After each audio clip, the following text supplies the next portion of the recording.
pinakasinungalingang serbisyong totoo lang. Saksihan! Sunog sa residential area sa Pasong Malapad, Caloocan, 80 pamilyang naapektuhan. Ilang estudyante sa third shift sa ilang pampublikong paaralan sa Metro Manila, inabot na ng oras ng hapunan ng klase. Pinaikling oras ng klase, ano nga ba ang epekto sa mga mag-aaral? Ilang magulang nagreklamo matapos isa ilalim ang kanilang mga anak sa home study program. Issue ukol sa mga gurong nang bubuli ng kanilang mga estudyante, bubusisiin sa saksi special report. 6 na araw matapos hatulang guilty na impeachment court, dating Chief Justice Renato Corona bumalik sa kanyang opisina at nag-empake na ng mga gamit.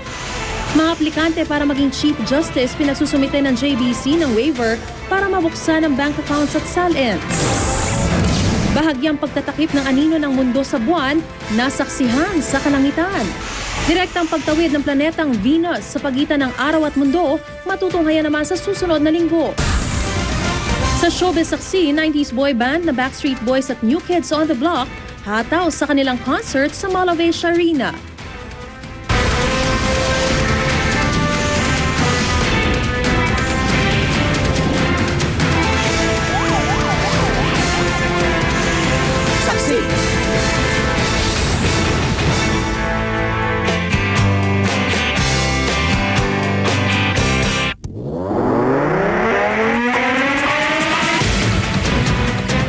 Sa unang araw ng school year 2012-2013, inabot na ng oras ng hapunan ng klase ng ilang estudyante sa public school na nasa third shift o kaya'y pasok sa third block ang kanila pong schedule. Ilan sa kanila pinaikli ang oras ng klase kaya aminado ang ilang guro na apektado ang pag-aaral ng mga estudyante. Saksi si Ivan Mayrina. Alas 7 ng gabi habang naghahapunan na sa kanilang mga bahay ang karamihan sa mga estudyante. Palabas pa lang ang daan-daang mag-aaral ng Ramon Magsaysay High School sa Espanya, Maynila. Si Aling Helen Hedot sinusundong anak pa si Angelo na nasa grade 7. Bakit nyo sinusundo yung anak ninyo? Ay, kasi nakakatakot nga gabi. Baka makikilan. Delikado. Kung ikaw papipiliin, ano mas gusto mo, umaga, gabi? Umaga. Bakit? Kasi makakatakot sa gabi. Ayon sa Ramon Magsaysay High School, ang tanging paraan para pagkasyahin ng mahigit 6,000 enrollee sa 65 nilang silid-aralan ay ang pagkakaroon ng 3 bloke ng schedule na may 2 shift. Para sa kanilang mga pangunahing subject na Math, English, Filipino at Araling Panlipunan, maghahati ng classroom ang 2 shift. Pero para sa Science, Home Economics, Music, Arts at PE na may mga espesyal na silid-aralan, kailangan magsalita ng 2 shift gamit ang 3 bloke ng schedule. Kaya't ang bawat mag-aaral, papasok sa hindi bababa sa 7 oras kada araw. May isahan ng 2 oras sa bakante, depende sa schedule ng kanyang bloke. Kaya pag minsan may mga estudyante kaming 2 ang vacant, 2 oras o 2 periods ang vacant, may 1 period para lang nang sa ganun yung ibang estudyante na walang classroom, magamit yung classroom na ginagamit nila. Ang ilang second year high school na nakausap ko bandang alas 6 ng gabi, wala naman daw problema kung medyo gabihin dahil tahimik daw at hindi mainit. Ganitong oras, di ka pa ba inaantok? Di ba po? Paano mo binubuhay yung sarili mo? Paano ko ginaganahan? Konting gising-gising lang po sa hapon. Ano yung pampagising mo? Sa katabi po papatapik pag medyo inaantok na po. Mainit, di ka ba nainitan? May wifi naman po. Nakakapag-concentrate naman kasi maayos naman yung eskwelahan namin, matahimik naman, so medyo cool na, kaya ayos naman. Sa Lupang Pangako Elementary School sa Payatas, Quezon City naman, 4,839 ang mga estudyante mula kinder hanggang grade 6 na kailangan maghati sa 39 na silid-aralan. Kaya naman ang grade 1, hinati sa 3 shift. Imbes sa 6 na oras ang klase, nagiging 4 na oras na lang.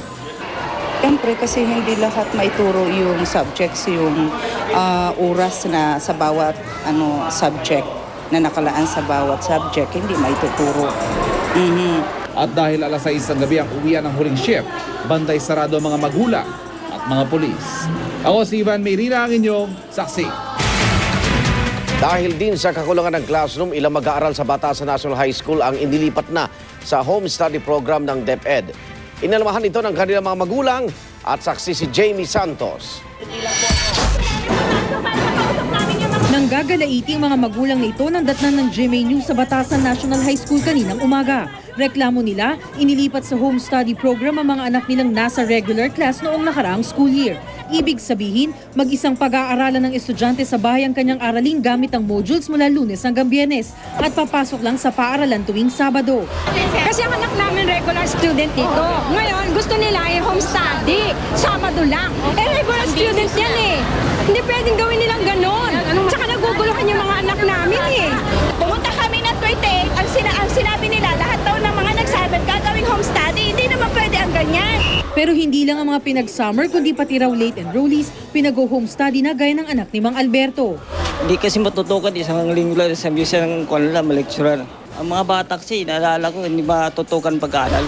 Hindi naman daw lahat ng magulang laging nasa bahay para turuan ang kanilang anak. Ang gusto ko po sana, hindi na mapasok lang home study. Minsan lang ako umuwi monthly lang eh. Ayoko po ng home study, mas maganda regular eh. Kasi pag yung home study daw po, pagka-graduate, hindi mo daw po maaabot yung gusto mong kurso. Kasi certificate lang daw po ibibigay. Pero gate ng Batasan National High School, hindi raw mahuhuli ang mga nasa home study program kumpara sa regular class at gagraduate din may diploma. Kapalit ng guro ay yung modules na sasagutan nila mula Lunes hanggang Biyernes. At sa Sabado naman ay sisikaping ipaintindi ng guro kung paano nila mas lubos na maiintindihan at matututunan yung dapat inaral nila nung Lunes hanggang Biyernes. Tulad ni Karen Latag na hindi lang nagtapos sa high school matapos ang 3 taong home study program. Nakagraduate din siya ng kolehiyo at ngayong taon ay ganap ng guro sa mismong Batasan National High School. Yung mga activities namin, related din, kumbaga, ka-accurate ng sa regular. O kaya hindi kami naiiwan. Yung pagiging responsible, responsable sa pag-aaral mo. Then, yung hard work. Ayon sa Department of Education, layo ng home study program na pababain ang bilang ng mga estudyanteng nagsisiksikan sa mga regular na klase ng mga pampublikong eskwelahan. Ako si Jamie Santos, ang inyong saksi. Sinimula na rin ipatupad ng DepEd ang programang K-12 upang iangat daw ang kalidad ng edukasyon sa bansa. Pero giit na ilang grupo, hindi pa raw handang ipatupad ng mga paaralan at maging mga guro ang programa sa gitna ng patuloy na pagbuno sa matatagal ng problema gaya ng kakulangan sa mga guro't silid-aralan. Narito po ang report. Bagong school year pero parehong mga problema pa rin ang bumungad sa mahigit 21 milyong mag-aaral mula kinder hanggang high school sa mga pampublikong paaralan. Gaya na lamang ng mga mag-aaral na ito na nakasalampak sa sahig dahil walang mga upuan sa kanilang silid-aralan. Blackboard na di magamit dahil inanay na. Mga klase sa ilalim ng puno bunsod ng kakulangan ng mga silid. At mga classroom na hindi pa man tapos itayo, ginagamit na sa klase. Gamit ang projected na bilang ng enrollee ngayong taon at bilang ng classroom sa huling tala ng DepEd, lalabas na 49 na estudyante ay pinagkakasya ngayon sa bawat silid-aralan. Sa kabila ng mga problemang ito, hindi na nagpapigil pa ang Department of Education sa pagpapatupad ng bago nitong programa na K-12 kung saan compulsory na ang kinder at nadagdagan pa ng 2 taon ng pag-aaral. Ibig sabihin ang mga papasok bilang first year high school, tatawagin ng grade 7 at magtutuloy-tuloy hanggang grade 12.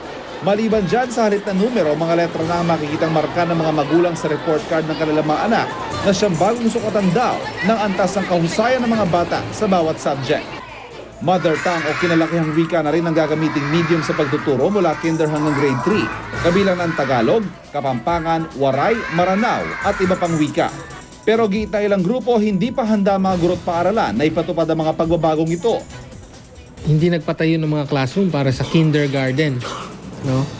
Nagkaroon ng dagdag na 1.6 million enrollees sa kindergarten, pero hindi naman nagtayo ng mga classroom. No? Kaya ngayon, may mga schools, triple shift ang kanilang kinder. Meron pang umaga, panghapon at panggabi. Ang problema nga, hindi makaabot ng grade 6 yung maraming kabataan, hindi makatuntong ng high school, nadagdagan mo pa ng additional 2 years. Sagot ng DepEd, karamihan daw ng mga suliranin sa paaralan, natugunan na.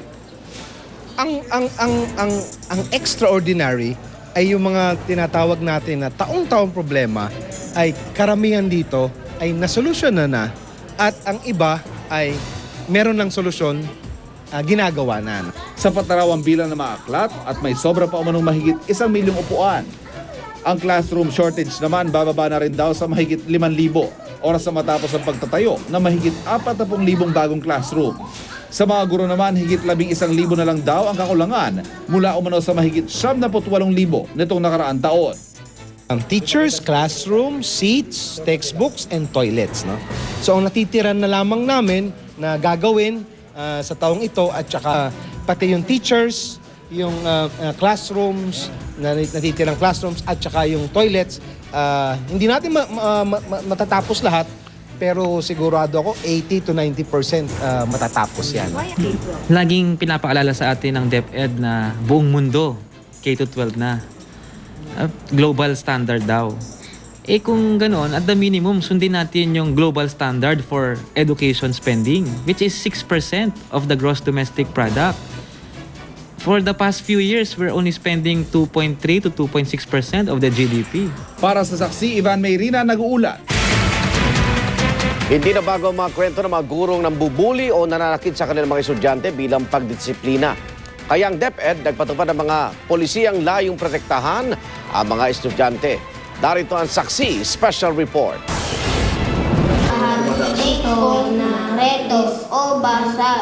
Sa klase, madalas daw walang imik ang magkaibigang Melchor at Tonton, parehong 12 taong gulang. Kapag daw kasi nahuling nagdadaldalan o di nakikinig sa klase, hampas sa kawayang stick na ito ang kanila umanong natitikman sa kanilang guro. Saan ka ngayon nakampas ba? Dito po. Sa legs. Ilang beses? 3 po. Pag gabi-gabi kumikurit. Hindi po ako sumusumbong. Tatakot po kasi ako. Baka drop eh. I-drop. Kapag di raw sila nagtino, pinaiskot sila na may nakapatong na libro sa braso o di naman kaya hihigitin ang kanilang mga patilya pataas. Nang di na matiis ni Melchor ang pananakit ni Ma'am, isinumbong niya raw ito sa kanyang ina. Sabi ko po, Mama, inukurot po ako ng teacher ko sa kinahampas po.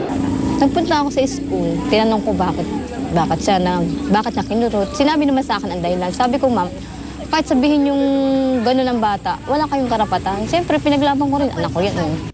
Batay sa pag-aaral ng UNICEF noong taong 2009, 3 sa bawat 10 estudyante sa elementarya sa Pilipinas nakaranas ng pangungurot o paghampas ng guro sa klase. 4 naman sa 10 estudyante sa elementarya nakaranas ng verbal abuse mula sa mga guro tulad ng pagmumura, paninigaw o panlalait. Ayon sa mga eksperto, ang ganitong pambubuli ng mga guro, mas malaki pang araw ang epekto sa bata kumpara sa pambubuli ng kapwa estudyante. Pag punishment nga, mauuwi na siya sa tinatawag nating harassment or abuse. Masasabi mong harassment or abuse yun pag may trauma na nangyari sa bata. Hindi conducive na learning environment kung yung bata natatakot at ayaw pumasok. Hindi siya matututo kung ganun. Sa isang public school, nakilala namin si Ma'am Dina, di na tunay na pangalan. Kilabot ng mga estudyante kung siya ituring. Hindi lang daw dahil sa bagsik ng kanyang mga tingin, kundi dahil na rin sa dala niyang pamalo sa klase. Ako noon, nung hindi pa pinagbawal, may patpat ako talaga.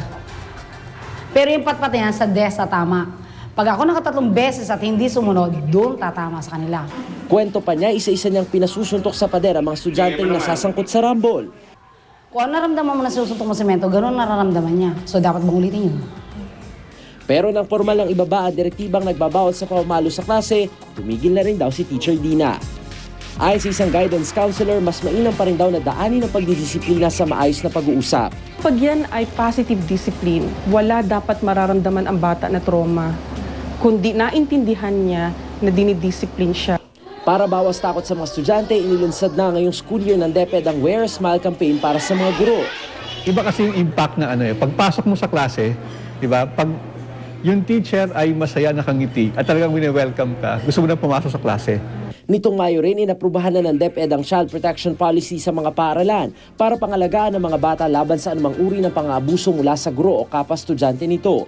Pag napatunayang guilty, maaring masuspinde o mapatalsik sa eskwela ang gurong nang aabuso. Paalala naman daw sa mga magulang, huwag palampasin ang sumbong ng mga anak tungkol sa posibleng pambubuli ng mga guro.